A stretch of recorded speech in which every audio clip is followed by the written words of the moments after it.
सुप्रभात प्रिय विद्यार्थियों, आपका स्नातक प्रथम वर्ष संस्कृत की कक्षा में पुनः स्वागत है। आप संस्कृत भाषा का अध्ययन करने जा रहे हैं। संस्कृत भाषा विश्व की भाषाओं में प्राचीनतम एवं श्रेष्ठतम भाषा है और ऐसी भाषा का अध्ययन करना अत्यंत सौभाग्य का विषय है। अभी कुछ विद्यार्थी हमारे कक्षा में ऐसे भी हैं जिन्होंने 10वीं तक ही संस्कृत कक्षा में अध्ययन किया है। दूसरों जो विद्यार्थी 11वीं और 12वीं कक्षा में संस्कृत का अध्ययन नहीं करके आए हैं, उन्हें जरा भी चिंता करने की आवश्यकता नहीं है, क्योंकि बीए प्रथम वर्ष में हम संस्कृत की वर्णमाला से संस्कृत का अध्ययन प्रारंभ करते हैं। जिन्होंने 10वीं तक संस्कृत पढ़ ली है या जिन्होंने संस्कृत कभी नहीं पढ़ी है, वह विद्यार्थी भी बीए फर्स्ट ईयर में संस्कृत का अध्ययन आसानी से कर सकता है, क्योंकि हम जो संस्कृत का अध्ययन कराते हैं वह यह मान के ही चलते हैं कि उस विद्यार्थी ने संस्कृत का पूर्व में अध्ययन नहीं किया है। इसीलिए बेसिक जो संस्कृत है वहां से संस्कृत पढ़ाना प्रारंभ करते हैं। इसलिए यह विचार अपने दिमाग से निकाल लें कि हमने पूर्व में संस्कृत का अध्ययन नहीं किया है और अब की बार हमें यह संस्कृत विषय पढ़ना पड़ रहा है। अगर आप स्वेच्छा से विषय का अध्ययन करेंगे तो उसका परिणाम बहुत अच्छा होगा। कुछ विद्यार्थियों के मन में यह प्रश्न रहता है कि संस्कृत का आगे रोजगार की दृष्टि से क्या उपयोग है, हम यह विषय क्यों लें, क्या आगे इसका भविष्य में कोई स्कोप है। इस विषय में मैं विद्यार्थियों को बताना चाह रही हूं, संस्कृत का स्कोप बहुत अधिक है। संस्कृत भाषा ऐसी भाषा है जिसे वैज्ञानिकों ने कंप्यूटर के लिए श्रेष्ठतम भाषा माना है। विश्व की समस्त भाषाओं पर प्रयोग करने पर यह सिद्ध हुआ संस्कृत ही एकमात्र ऐसी भाषा है जो कंप्यूटर के लिए उपयुक्त रहेगी और इसके लिए आईआईटी पढ़े हुए इंजीनियर कंप्यूटर साइंस लेके सतत प्रयत्नशील हैं। वहां पर विद्यार्थियों को संस्कृत भी पढ़ाई जा रही है। जो विद्यार्थी विदेश में अध्ययन करना चाहते हैं तो उनके लिए भी बहुत स्कोप है। अमेरिका में, इंग्लैंड में संस्कृत का अध्ययन प्रथम कक्षा से प्रारंभ हो चुका है।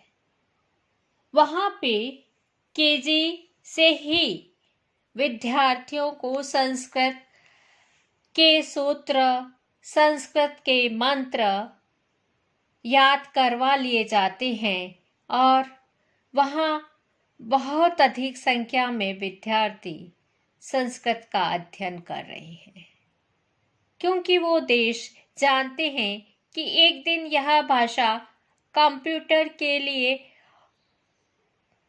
उपयुक्त है और कंप्यूटर के लिए यह आ गई तो हमारा देश कहीं पीछे ना रह जाए। इसलिए उन्होंने इसकी तैयारी अभी से कर ली है।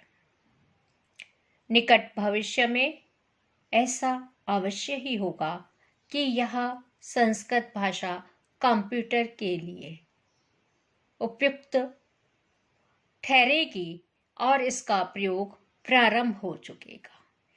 इसी की तैयारी में अभी जो हमारी नई शिक्षा नीति तैयार हुई है, क्योंकि हमारे प्रधानमंत्री का उद्देश्य है कि यह भारतवर्ष विश्व गुरु बने और इसके लिए उन्होंने अपनी नई शिक्षा नीति में, चाहे वह विद्यार्थी कला का हो, वाणिज्य का हो या विज्ञान का हो, पर सभी विद्यार्थी कोई भी विषय पर अध्ययन कर सकेगा। यानी कंप्यूटर साइंस वाला विद्यार्थी संस्कृत का अध्ययन करेगा, वाणिज्य वाला विद्यार्थी कौटिल्य का अर्थशास्त्र का अध्ययन करेगा। इस तरह की सारी सुविधाएं उपलब्ध रहेगी। इस दृष्टि से भी आगे भविष्य में संस्कृत का स्कोप बढ़ रहा है। आप बहुत भाग्यशाली हैं जो अभी आपको संस्कृत विषय प्राप्त हुआ है। आगे भविष्य में तो जब साइंस का विद्यार्थी, कॉमर्स का विद्यार्थी भी संस्कृत में प्रवेश लेगा तो उसका जो परिणाम का प्रतिशत अधिक होने के कारण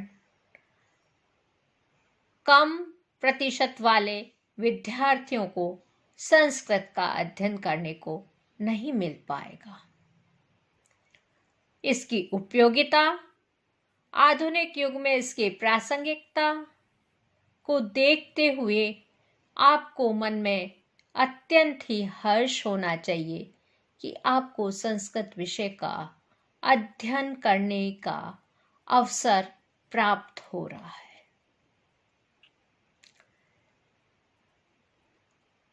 अध्यापन क्षेत्र के अलावा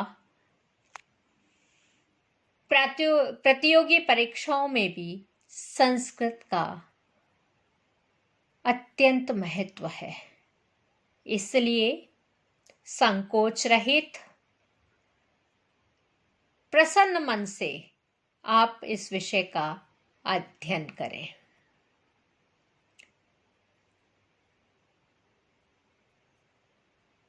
हम सोमवार, मंगलवार और बुधवार को भर्तृहरि द्वारा विरचित नीति शतकम नामक मुक्तक काव्य का अध्ययन करेंगे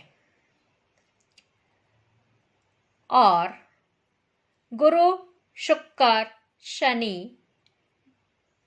इन 3 दिन हम संस्कृत व्याकरण अर्थात लघु सिद्धांत कौमुदी का संज्ञा प्रकरण प्रारंभ करेंगे। और एक और बात, आप में से जिस भी विद्यार्थी को संस्कृत के विषय में कभी भी कोई भी समस्या हो तो वह निसंकोच मुझसे इस फोन नंबर पर बात कर सकता है, व्हाट्सएप कर सकता है और हमारे महाविद्यालय में संस्कृत के व्याख्याता डॉक्टर शारदा भंडारी एवं डॉक्टर राम नारायण शास्त्री जी से भी परामर्श कर सकता है। अतः पुनः एक बार आपका संस्कृत की कक्षा में स्वागत है। अब कल से हम नीति शतकम का अध्ययन प्रारंभ करेंगे।